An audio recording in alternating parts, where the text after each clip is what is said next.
This lecture reviews the pharmacotherapy of migraines. After this lecture, you should understand the phases of a migraine, the pharmacokinetics of agents available in Hong Kong to treat migraines, and how to design a treatment plan for refractory migraines.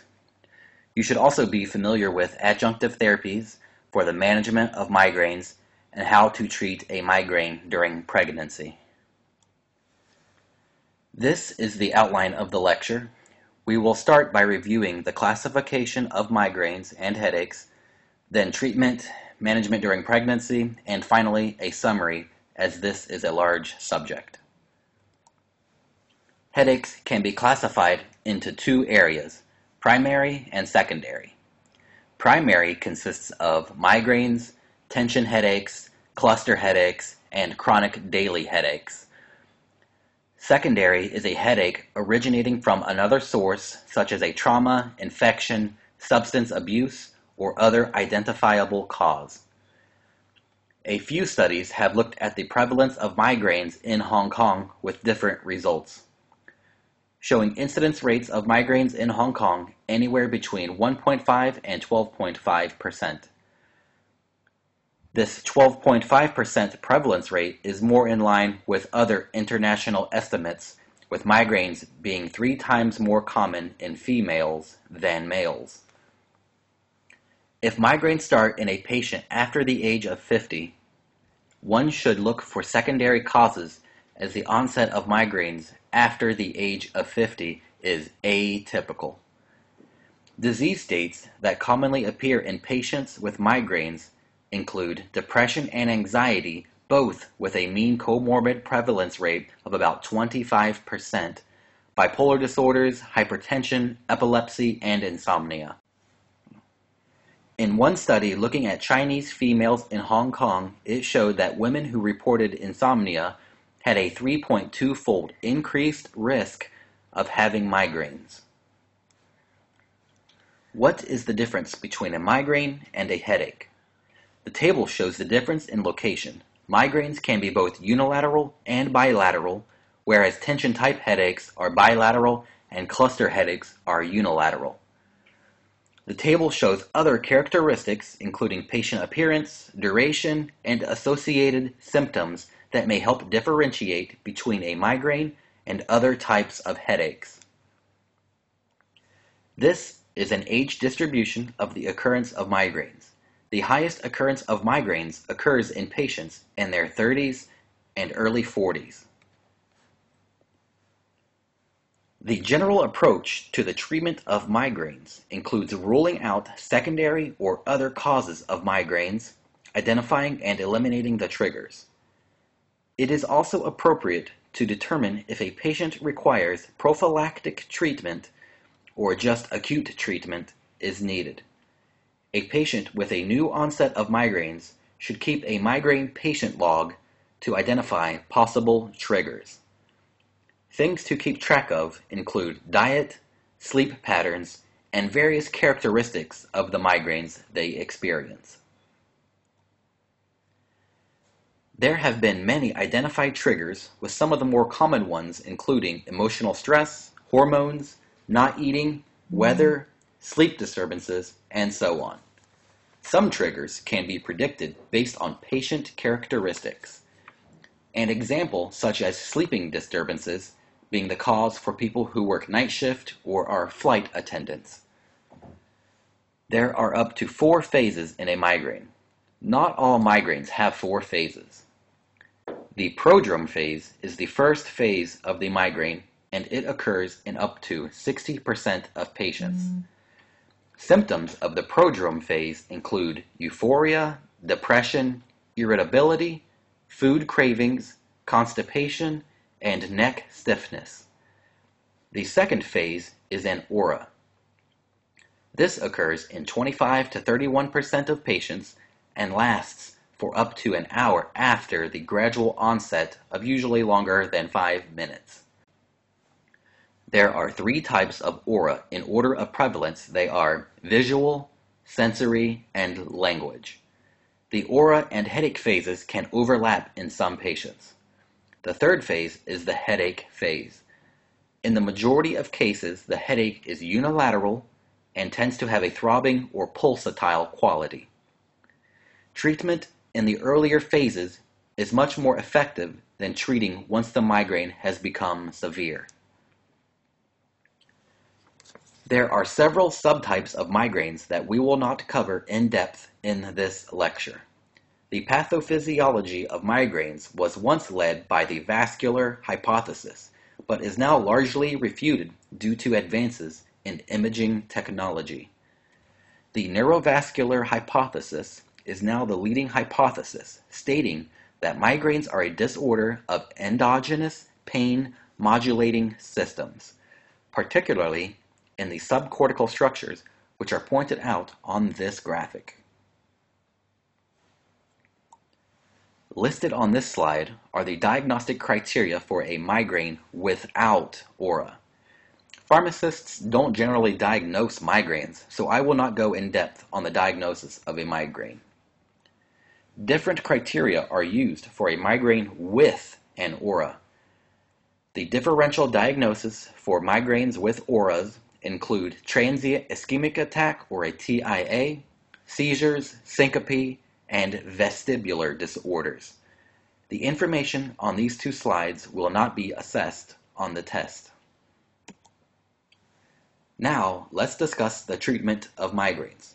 Although some non-pharmacologic therapies, such as sleeping in a dark room that's very quiet, acupuncture, or avoiding triggers if possible, may help to minimize pain, but pharmacologic therapy is essential treatment for acute migraine symptoms.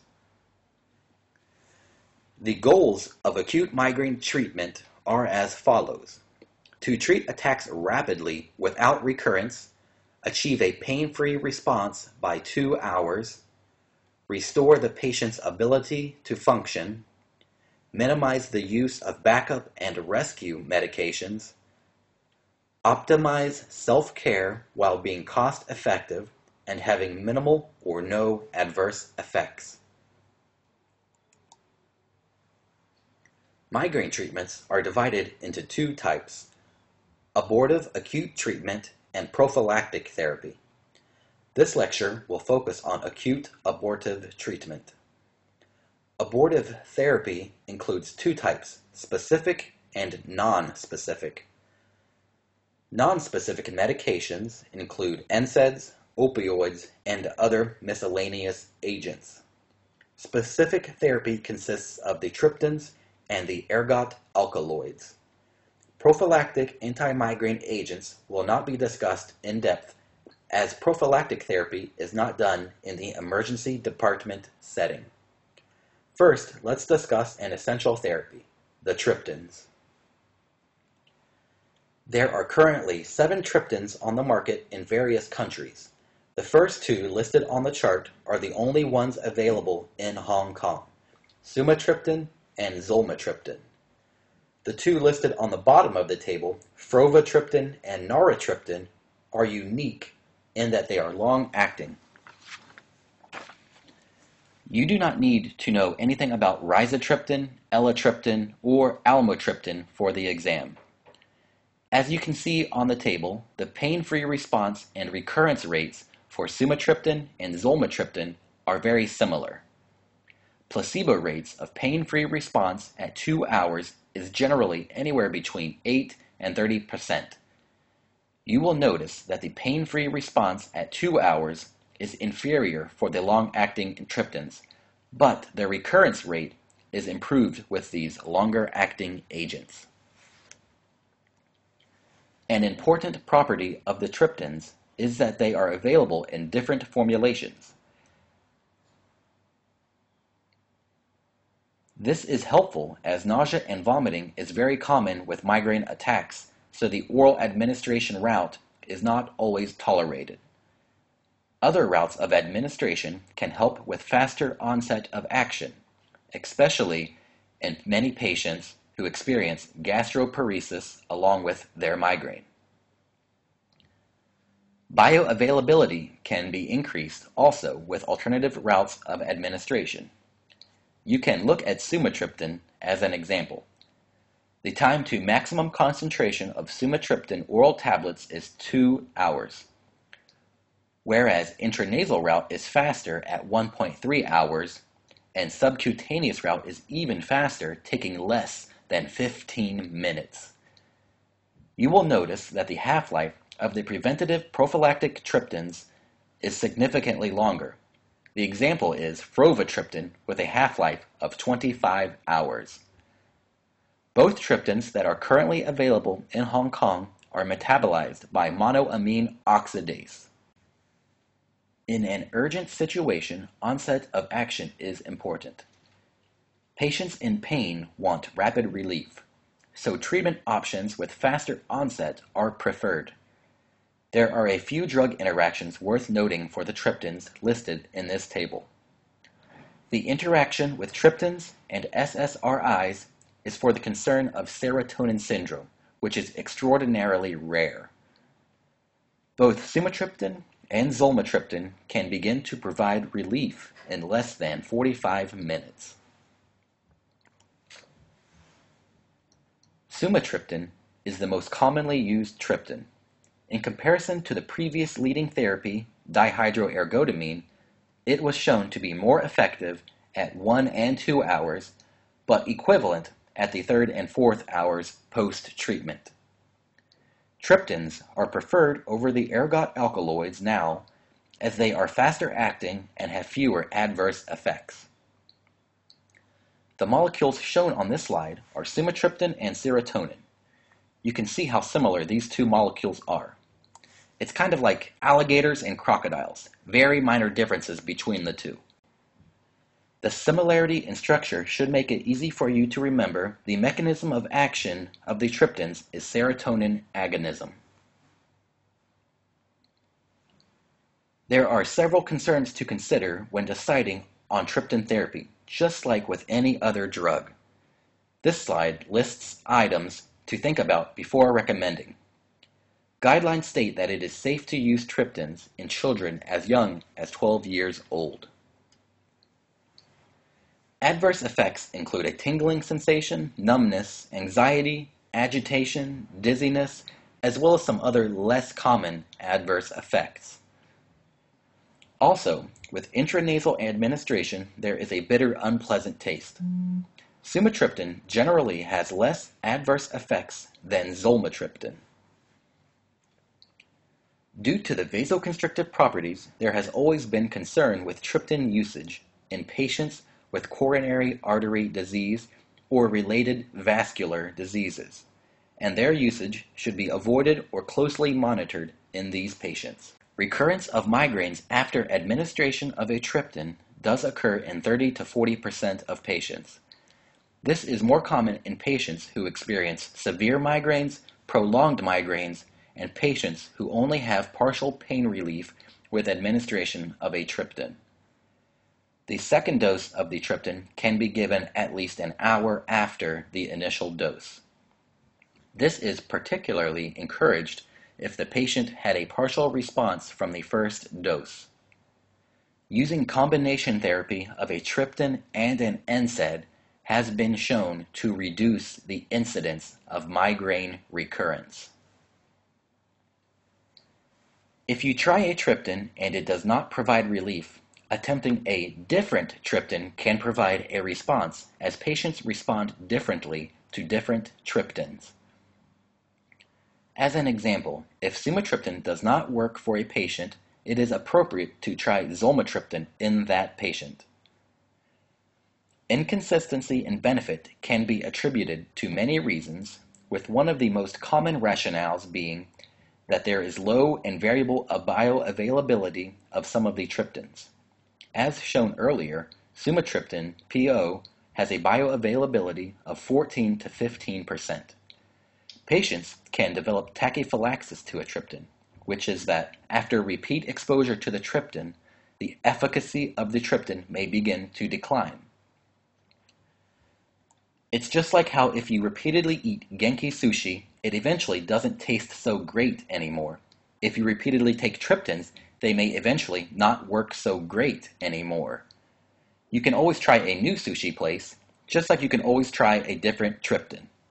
Triptans are not unique in regards to tachyphylaxis, as this can be seen with many drugs like nitrates, catecholamines, and some anti-diabetic agents.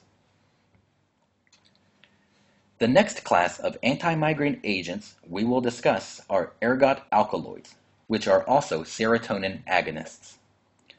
The one available in Hong Kong is ergotamine, or brand name Cafergot. Ergotamine has been on the market in Hong Kong since 1980, whereas sumatriptan wasn't on the market until 1995. This may explain why you see some older physicians prescribing this agent. In Hong Kong, it is only available as a tablet in combination with caffeine. Caffeine is used in the tablet to increase absorption and increase analgesic activity, but may also cause insomnia, which is not ideal in patients you want to get rest and for them to get sleep. It has poor bioavailability due to the large size of the molecule and the gastroparesis that is commonly present alongside with migraines. It has several contraindications that are important to memorize, and contact the physician to discuss its usage if it is prescribed to a patient with one of these conditions. There is a better tolerated ergot alkaloid in dihydroergotamine, but we will not discuss as this agent is not available in Hong Kong. Adverse effects of ergot alkaloids include peripheral ischemia, nausea and vomiting due to stimulation of the chemoreceptor trigger zone. The Canadian guidelines do recommend against the routine use of these medications. Another combination drug rarely used is Migraine capsules, containing the three products listed here. Similar to the ergot alkaloids and triptans, it is only available by prescription, as the dichlorphenazone component has a very similar structure to a date rape medication. It has the same contraindications as ergotamine, but the severe adverse effects are less common.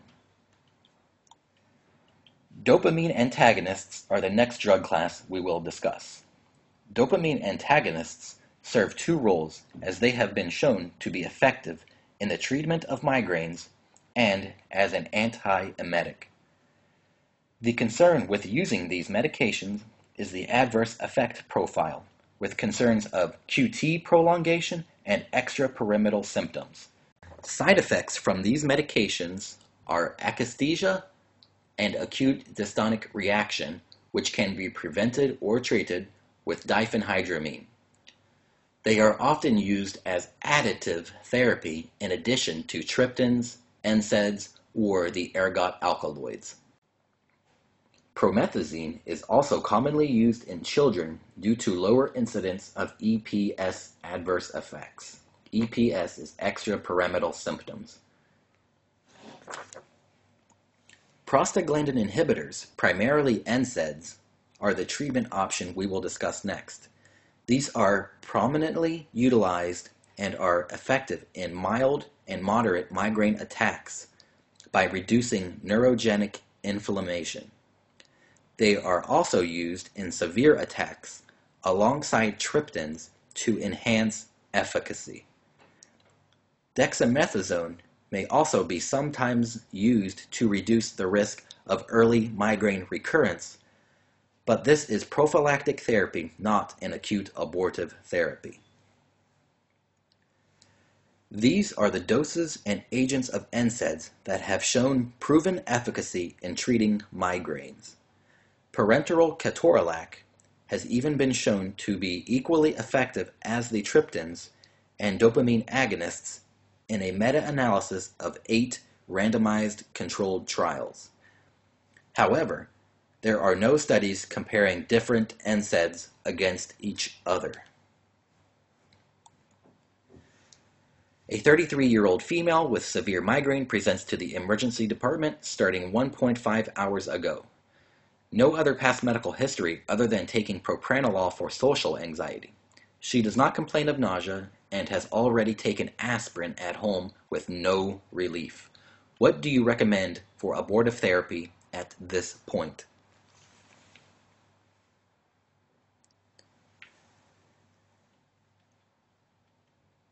Initial therapy with a triptan is preferred, generally sumatriptan over zolmitriptan due to the adverse effect profiles of the drug. Cafragot is not a first-line agent due to decreased efficacy in comparison to a triptan, and ketorolac wouldn't be given to a patient who already took aspirin at home with no benefit. There are many alternative agents and salvage therapies that you may see utilized. These therapies have minimal to no evidence for efficacy and come with a slew of adverse effects, including potential for tolerance, dependence, addiction, and overdose with opioids and the barbiturates. There is currently research ongoing for migraine treatments.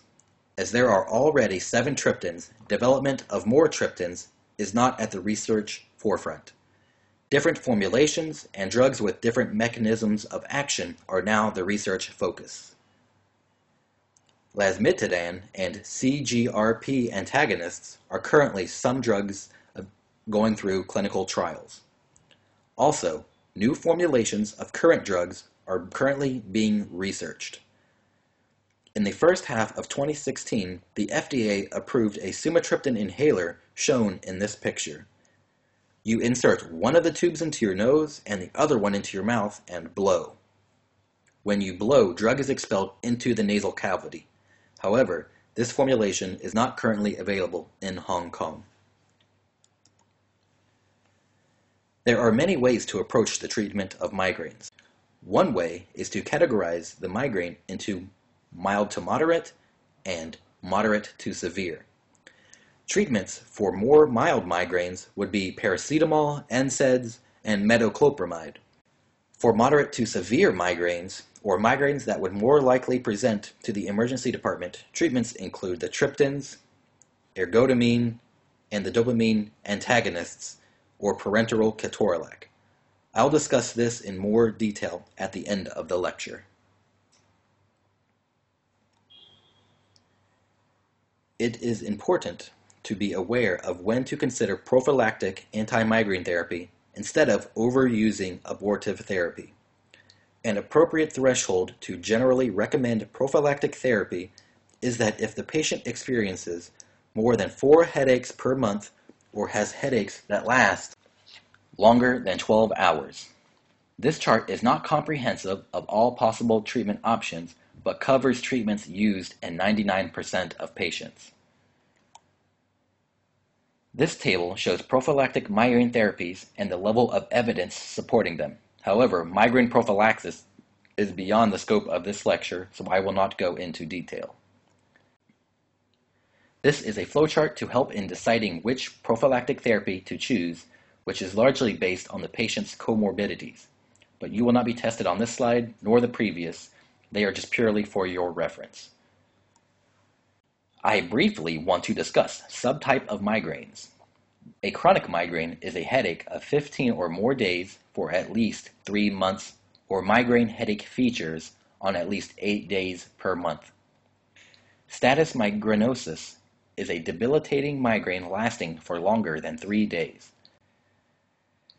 And also, there are menstrual migraines, which occur when there is a sharp decline in estrogen levels, such as at the beginning of the menstrual cycle or when oral contraceptives containing estrogen products are discontinued.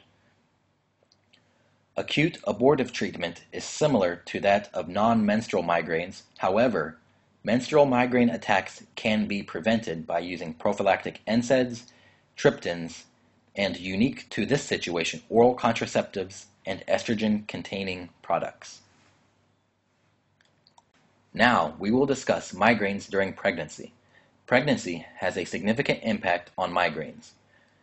Of patients who have migraines, pregnancy reduces the quantity of migraines in 65% of patients. 20% have more migraines, and 15% have no change in their migraines when they become pregnant. Pregnancy can be a cure of a migraine. In addition, one of the many benefits of breastfeeding postpartum is that it can also decrease the quantity of migraines. According to the UK guidelines on migraine in pregnancy, the first-line treatment for migraines in a pregnant patient is acetaminophen 1000 milligrams or paracetamol 1000 milligrams. If ineffective, it can be used in combination with other medications, including caffeine of less than 200 milligrams. Second-line therapy is NSAIDs, but only if during the second trimester. Third-line option is opioids if absolutely necessary, but they do come with serious concerns on their usage. Triptans were not included in these guidelines as at the time there is very little data published on their safety in pregnancy. However, with a lot of recently published data, it could be time for sumatriptan to be considered, as there have been many studies showing that it is safe, including the largest study, which was done in Norway, the country with all those pretty people who win medals during the Winter Olympics. This study included 1,535 pregnant patients that received sumatriptan and showed no dangers to the child. I personally would not be afraid to use triptans in a pregnant patient where paracetamol was ineffective. Caffeine in low doses can be used, and butalbital can be used, but there is concern for withdrawal symptoms in the infant if it is used too frequently during pregnancy. The ergot alkaloids are contraindicated in pregnancy, and magnesium is safe but lacks literature showing it as effective. A key principle to remember when treating migraine in pregnancy is that you want to limit exposure to drugs as much as possible, and try to use non-pharmacologic therapies such as hydration, massages, ice packs, relaxation, sleep, regular meals, while avoiding triggers. Drugs that can be used to reduce nausea and vomiting include first line as meclizine or diphenhydramine. Second line is dopamine antagonists like promethazine and metoclopramide.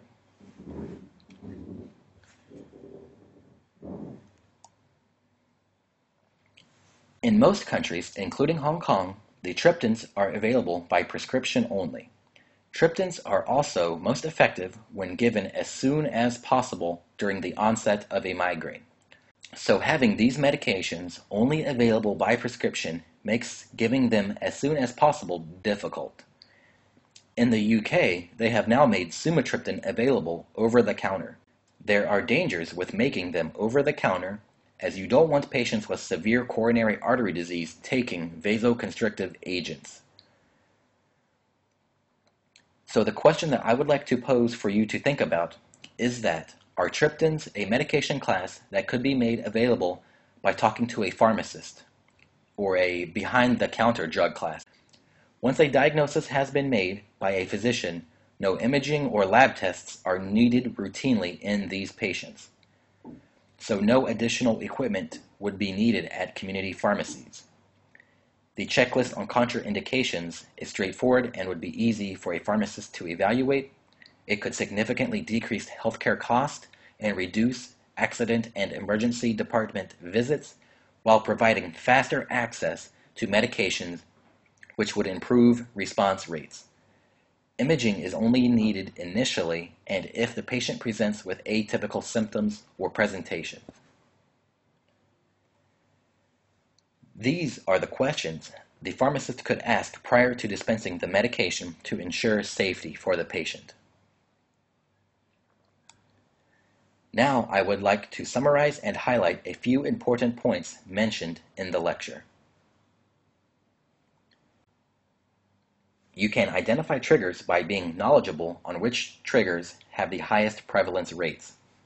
Treatment should be administered or taken by the patient as soon as symptoms start. Consider non-oral routes to improve absorption and onset of effect. Triptans work 42 to 76% of the time, so be familiar with secondary options. And lastly, Combination therapy is generally more effective and should be encouraged. There are many different guidelines for the acute treatment of migraines. The most recent guidelines, and the ones that I am in most agreement with, are from Canada, the country that could be described as 5 hockey rinks surrounded by bears. These guidelines were published in 2013. The British have 2 different guidelines, one by the British Association for the Study of Headaches and the other by the National Institute for Health and Care Excellence. The American guidelines were released way back in the year 2000, and many countries have guidelines for migraine management in non-English languages. There are different treatment methodologies that are commonly used based on your practice site. The severity-based or stratified approach aims treatment choices based on the intensity of patient symptoms. If the patient comes to the accident and emergency department, it is likely that the symptoms are severe enough to warrant dual therapy with the triptan and NSAID and possibly other agents if pending the patient has no contraindications to these therapies. For a severe migraine attack, it is unlikely that an NSAID alone will provide sufficient relief. This is the practice recommended in the American, Canadian, and some other guidelines. The other, likely inferior treatment approach is the stepwise approach. The benefit of the stepwise approach is that you can reduce costs by reducing triptan usage. However, this approach delays appropriate therapy to those who actually need triptans, as evidence supports that triptans are superior to NSAIDs in severe migraine cases. For the purposes of the test, follow the severity-based approach as outlined in the Canadian guidelines. Lastly, the use of acute abortive therapy should follow these dosing limitations to prevent medication overuse headaches. These are my references, and this concludes the Migraine Pharmacotherapy lecture.